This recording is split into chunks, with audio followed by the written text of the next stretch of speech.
Hey guys, welcome back to the channel. Hope you all had a really good week of NRL Fantasy. We're actually going to talk about that round and how it compares to some of the previous rounds, especially with the rule changes that we've had. So if we look at our meters gained, I found this really cool article on Reddit there. We've got there with 1779 average meters per game, per team.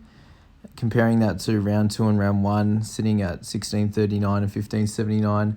You see there's a big difference in the average meters, and also a big increase in the amount of tackles per game. So looking at 30 to 40 more in this round compared to previous. So what that shows me is there's going to be a big increase in numbers for fantasy in terms of the hookers and the front row forwards and the second rowers. In this case, they're going to be getting a lot more of their base stats that they're used to, getting increased amounts there, which is going to be great for them. So these guys are going to be the guys you're looking to get into your team as soon as possible, and where you want to be spending most of your money going forward. All right, so we're now going to go into the teams for this week, and we're going to start with the Broncos. Biggest ones there is with Staggs being out, Jesse Arthurs moves to 3, and Herbie Farnsworth comes in. Arthurs hasn't been a very good scorer, so not something you want to be thinking about there. Farnsworth, same thing there. He's been playing off the bench a little bit and hasn't been scoring very well when he comes on. And with him only being in the team for a week or two, it's not going to be worth it. So we spoke about Flegler last week as being a good option, and he underwhelmed a little bit this week, but he's still going to be getting that starting spot, which is going to be good for him. With Jake Turpin, awesome week for him. Someone's going to be a really good option. There is the issue that we believe that he will be out for the next month. It's been reported that he might be injured for, so he might be someone to wait and see there. And then we've got Bullimore as well on the in the second row there. Also someone that hasn't scored very well in his time on the field. His PPM is extremely low, so not someone I'd be interested in bringing to my team there. With the Roosters, nothing's changed, and I guess only really Tedesco's he's a big dog there and is playing as good as ever, so he'd be worth heading into your team. And then Lindsay Collins as well. It looks like he's been promoted to the starting position, especially while Takiaho's injured, with the chance of him actually coming back this week. So Lindsay Collins, a little bit of an uptick in his points, but not something I'd be looking to get into my team. All right, moving on, we're going to be heading to the Panthers and the Warriors. As we head down, Panthers, so Stephen Crichton has actually been given the centre spot. Brent Naden was actually dropped over the weekend, so he's someone that's a definite option to bring into your team. He scored 46 on the weekend. He did get a line break really early on and get a lot of his points there, and obviously they played 90 minutes, so I think he's actually going to be a good option. Someone that'll be able to average at least over 30, and the chance of him scoring some tries. He's only 313k, so someone I'll be looking to bring in. Matt Burton, he was great for fantasy. Took over the game in terms of the kick meters. It looks like he's actually going to be a pretty good player for him. The issue with him is obviously Cleary coming back. Will he get the spot? There's a chance that he'll take over Luai. Who knows? But we'll have to wait and see with that one. Probably not worth bringing into your team. And the biggest one there, Kurt Capewell. So someone I said last week was a good buy, and he exceeded all expectations, obviously scoring a try, but hitting 84 there, which was huge. Isaiah Yeo still pumping out massive numbers, and looks like he's got that spot locked down at number 13. He's even getting a lot more meters than he used to, tackling big numbers, so he's actually getting better. So I believe he's also someone that'd be worth bringing into your team going forward. With the Warriors, we've got Carl Lawton in the centres, but not something we should be interested in. Tudor Brown gets the 8 spot again, and Katoa's starting. Both had really good games and are both going to be high money makers.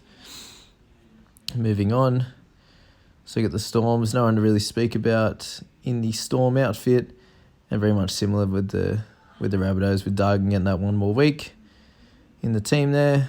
Tommy Burgess actually had a good game on the weekend. Jaden Sewer sort of plugging away there, earning a little bit of money for those people who have him, but not someone I'd be interested in picking up, putting him into my team. Scrolling down, we've got the Eels and also Manly. So again, nothing too much to think about there. We've got Madison, obviously someone else I picked as one of the top 3 second rowers to get. He's had a great start and obviously get that great try assist and scored really well on the weekend. And with the Manly boys, Tommy Chop had a great game. Daly Cherry-Evans is going to be one of the top guns, along with Marty Tapau as well. That's about all we should talk about there. Sean Kepi's just doing his thing on the bench, not scoring too high, so not someone I'd be too interested in grabbing.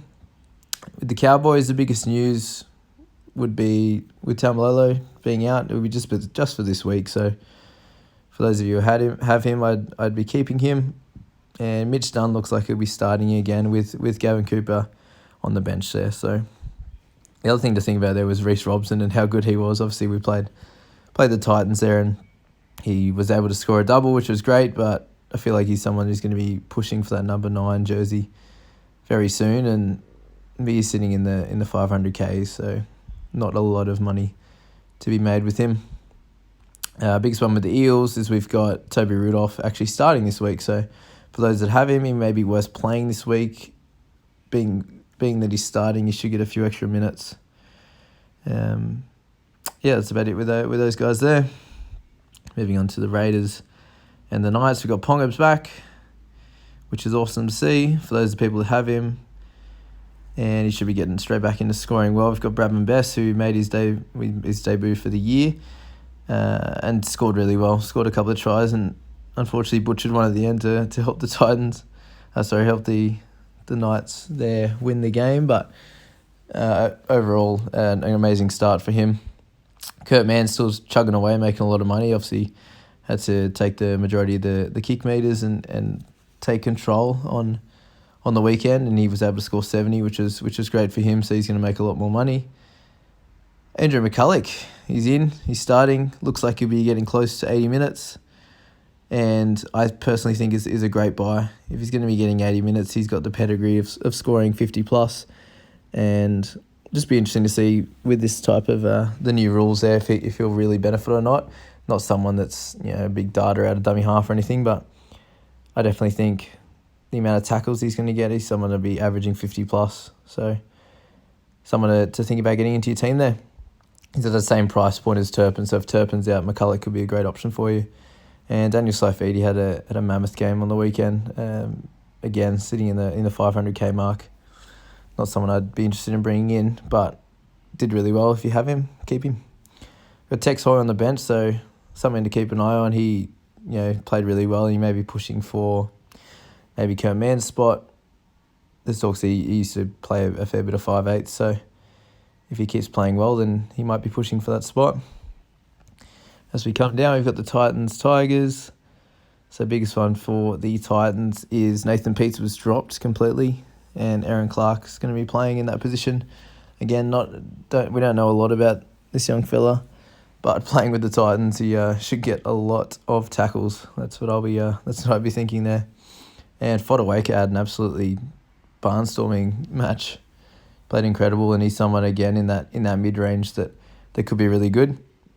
I believe him. It's him and Jaira that are holding that forward pack together. So he'll be getting a lot of work, and I could see him averaging in the 50s as well. On the Tigers side, biggest one for them is Adam Doueihi. Look like he's locked up that number 1 position.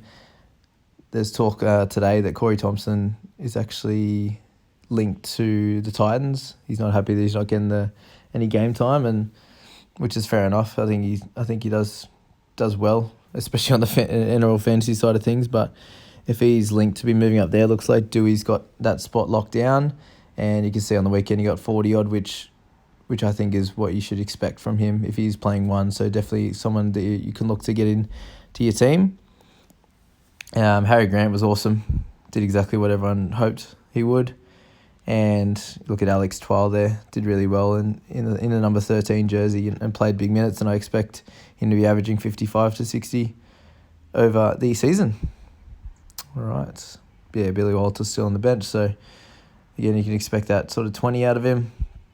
And then the last game there, the Dogs and the Dragons. So, nothing too much to talk about here, especially on the Dogs side. A little bit on the Dragons side with Corey Norman moving back to 1 and Adam McClune coming in. So, again, like we spoke about with Jamal Fogarty, coming into a team that's not very good in the Dragons. Obviously, they're playing the the Dogs this week, so he might have a little bit of a chance of scoring well, but I'd like to at least watch him play a game or two before we bring him in to it, especially playing with a team that's not very good. So something to think about there, but he's a basement price and could be a good cash out for someone if they need that to be able to upgrade elsewhere.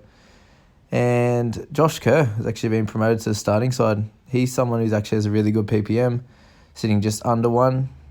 Was able to score 36 in 40 minutes on the weekend. So if you can get a little bit more game time, I think he's someone that you could bring into your team. But again, it might be worth just checking that out. With a lot of good cheapy forwards, the Tanua Browns, the Rudolphs and stuff like that, it might not be worth bringing another one into your team, especially in a team that has Corbin Sims in there. You got Trent Merrin, Blake Laurie on the bench. There's a lot of guys that could take his spot back. So that's just something to think about there. So guys, hope you got a bit out of that. And I guess the only other thing was to mention that there was no Bateman in the Raiders team. So those who have Horsburgh, you've got him in there at least for another week playing big minutes. Hopefully scoring a little bit better than he's 42, but work it out from there. So guys, I hope that helps and good luck with your trades this week.